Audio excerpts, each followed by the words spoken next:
அனைவருக்கும் வணக்கம் and welcome to Ireland Tamil kitchen.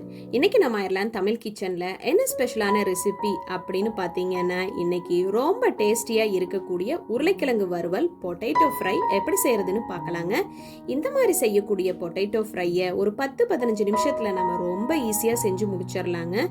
இன்னைக்கு நான் செஞ்சிருக்கக்கூடிய இந்த பொட்டேட்டோ ஃப்ரை ரொம்ப கிறிஸ்பி அண்ட் கிரன்ச்சியாகவும் அது மட்டும் இல்லாமல் நல்லா ஸ்பைசி அண்ட் டேஸ்டியாகவும் இருக்கக்கூடியதுங்க. பொட்டேட்டோ ஃப்ரையை நம்ம வெரைட்டி ரைஸ் கூட சேர்த்து சர்வ் பண்ணும்போது இதனோட ஃப்ளேவரும் டேஸ்ட்டும் அட்டகாசமாக இருக்குங்க. அது மட்டும் இல்லாமல் சாம்பார் சாதம், தயிர் சாதம் இந்த மாதிரியான டிஷ்ஷஸ் கூட சேர்த்து நம்ம சர்வ் பண்ணும்போதும் இதனோட ஃப்ளேவரும் டேஸ்ட்டும் அட்டகாசமாக இருக்குங்க. ஸோ குழந்தைகள்லேருந்து பெரியவங்க வரைக்கும் எல்லா வயதினரும் ரொம்ப விரும்பி சாப்பிடக்கூடிய ஒரு அருமையான இந்த பொட்டேட்டோ ஃப்ரை இன்னைக்கு நம்ம எப்படி செய்யறதுன்னு பார்க்கலாங்க. இப்போ சிம்பிள் அண்ட் டேஸ்டியாக இருக்கக்கூடிய இந்த பொட்டேட்டோ ஃப்ரையை புதுசாக சமைக்க பழகிறவங்க கூட ரொம்ப ஈஸியாக செஞ்சு முடிக்கக்கூடிய ஒரு அருமையான ஃப்ரைடு வெரைட்டிங்க. ஸோ கண்டிப்பாக மிஸ் பண்ணாமல் நீங்களும் இதே மாதிரி ட்ரை பண்ணி பாருங்கள். இதனோட ஃப்ளேவரும் டேஸ்ட்டும் கண்டிப்பாக ரொம்ப ரொம்ப அருமையாக இருக்குங்க. ஸோ வாங்க இப்போ நம்மளோட ரெசிபி எப்படின்னு பார்க்கலாம். இந்த பொட்டேட்டோ ஃப்ரை செய்யறதுக்கு தேவையான பொருட்கள் எல்லாத்தையும் நம்ம ரெடி பண்ணியாச்சுங்க. இப்போ இதில் என்னென்ன பொருட்கள் என்னென்ன அளவில் எடுத்திருக்கேன் அப்படிங்கிறத நம்ம இப்போ சமைச்சுக்கிட்டே பார்த்துடலாம் வாங்க. ஃபர்ஸ்ட் ஸ்டெப்பாக பார்த்தீங்கன்னா கடாயை அடுப்பில் ஏற்றியாச்சுங்க. இப்போ நம்ம பொட்டேட்டோ ஃப்ரை செய்யறதுக்கு தேவையான அளவு எண்ணெய் சேர்த்திக்கலாங்க.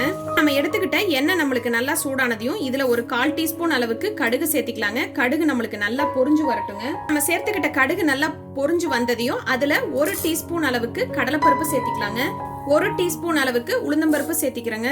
கூடவே ஒரு 1/2 டீஸ்பூன் அளவுக்கு நம்ம சீரகம் சேர்த்திக்கலாங்க.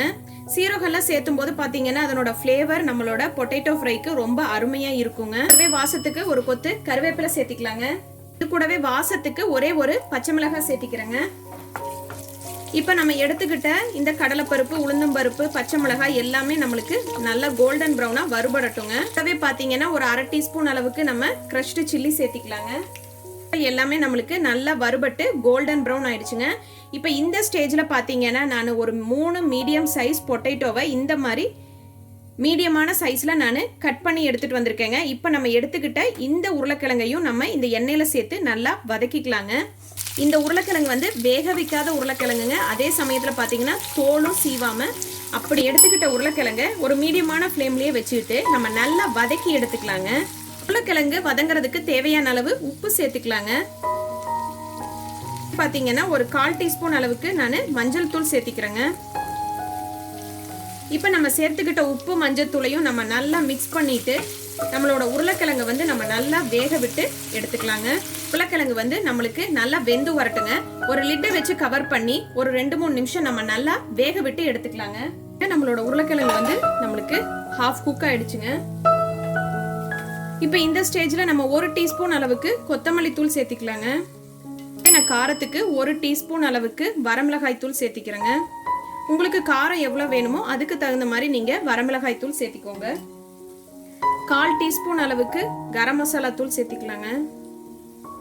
இது கூடவே கடைசியா ஒரு 2-3 பிஞ்ச் அளவுக்கு பெருங்காயத்தூள் சேர்த்திக்கலாங்க.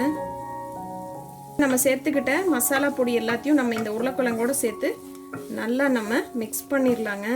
எடுத்துக்கிட்ட இந்த மசாலா பொடி பார்த்தீங்கன்னா 1 நிமிஷம் நம்மளுக்கு நல்லா இந்த உருளைக்கிழங்கோட சேர்ந்து வெந்து வரட்டுங்க. லிட்டை வச்சு கவர் பண்ணி 1 நிமிஷம் மட்டும் நம்ம சேர்த்திருக்கக்கூடிய மசாலா பொருள் நம்மளோட உருளைக்கிழங்கோட நல்லா சேர்ந்து வெந்து வரட்டுங்க.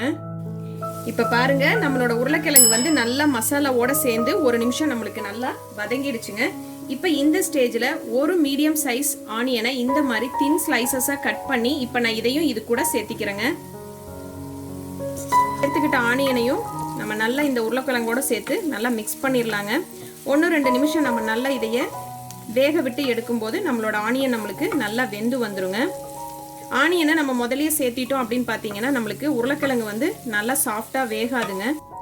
இப்போ நம்ம இந்த ஸ்டேஜில் ஆனியனை சேர்த்து நம்ம இந்த பொட்டேட்டோ ஃப்ரை செய்யும் போது பார்த்தீங்கன்னா இதனோட டேஸ்ட் ரொம்ப ரொம்ப அருமையாக இருக்குங்க. ஸோ கண்டிப்பாக நீங்களும் இதே மாதிரி ட்ரை பண்ணி பாருங்கள். இப்போ நம்ம சேர்த்துக்கிட்ட வெங்காயத்தை 1-2 நிமிஷம் நம்ம நல்லா வதக்கி எடுத்துக்கலாங்க. ஸோ ஒரு லிட்டை வச்சு கவர் பண்ணி 1-2 நிமிஷம் விடும்போது நம்ம சேர்த்திருக்கக்கூடிய வெங்காயம், உருளைக்கிழங்கு எல்லாமே நம்மளுக்கு ஒன்று சேர்ந்து அருமையாக நம்மளுக்கு வெந்து வந்துருங்க. பாருங்க நம்மளோட உருளைக்கிழங்கு வெங்காயம் எல்லாமே நம்மளுக்கு அருமையாக வெந்துருச்சுங்க. இந்த ஃப்ளேவர் பார்த்தீங்கன்னா ரொம்ப அருமையான டேஸ்டாகவும் ஃப்ளேவர்ஃபுல்லாகவும் இருக்குங்க. நம்ம அயர்லாந்து தமிழ் கிச்சன்ல ஒரு அருமையான சிம்பிளான அதே சமயத்தில் ரொம்ப டேஸ்டியாக இருக்கக்கூடிய பொட்டேட்டோ ஃப்ரை எப்படி செய்யறதுன்னு பார்த்தாச்சுங்க. இந்த பொட்டேட்டோ ஃப்ரை நீங்களும் கண்டிப்பாக செஞ்சு பாருங்க. நம்ம இன்னைக்கு செஞ்சிருக்கக்கூடிய இந்த பொட்டேட்டோ ஃப்ரையை தயிர் சாதம் ரச சாதத்து கூட சேர்த்து சர்வ் பண்ணும்போது ரொம்ப அருமையான காம்பினேஷனாக இருக்குங்க. நம்ம செய்யக்கூடிய வெரைட்டி ரைஸான தக்காளி சாதம், லெமன் சாதம், அது மட்டும் இல்லாமல் சீரக சாதம் இதெல்லாம் நம்ம செய்யும் போது அதனோட இதை சைடிஷாக நம்ம சர்வ் பண்ணும்போது பார்த்தீங்கன்னா இதனோட ஃப்ளேவரும் டேஸ்ட்டும் ரொம்ப ரொம்ப அருமையாக இருக்குங்க. ரொம்ப சிம்பிள் அண்ட் ஈஸியாக செய்யக்கூடியது, அதே சமயத்தில் ரொம்ப டேஸ்டியாக இருக்கக்கூடிய இந்த உருளைக்கிழங்கு வறுவல் இன்னைக்கு நம்ம எப்படி செய்யறதுன்னு பார்த்தாச்சுங்க. நான் செஞ்சு காமிச்சது கண்டிப்பாக உங்களுக்கு எல்லாம் பிடிச்சிருக்கும்னு நினைக்கிறேங்க. பிடிச்சதுன்னா மறக்காம ஒரு தம்ஸ் அப் கொடுத்துருங்க. உங்கள் ஃப்ரெண்ட்ஸ் கூட ஷேர் பண்ணிக்கோங்க. நீங்களும் இதே மாதிரி செஞ்சு பார்த்துட்டு எப்படி இருந்ததுன்னு ஃபீட்பேக் கமெண்ட் பண்ணுங்க. மறக்காம நம்மளோட சேனல் அயர்லாந்து தமிழ் கிச்சனை சப்ஸ்கிரைப் பண்ணிக்கோங்க. பக்கத்தில் இருக்க பெல் பட்டனையும் பிரஸ் பண்ணி நம்ம அயர்லாந்து தமிழ் கிச்சனில் வர மற்ற வீடியோஸையும் பாருங்க. இதுவரைக்கும் பொறுமையா என்னோட வீடியோவை பார்த்த சொந்தங்கள் அனைவருக்கும் நன்றி, வணக்கம்.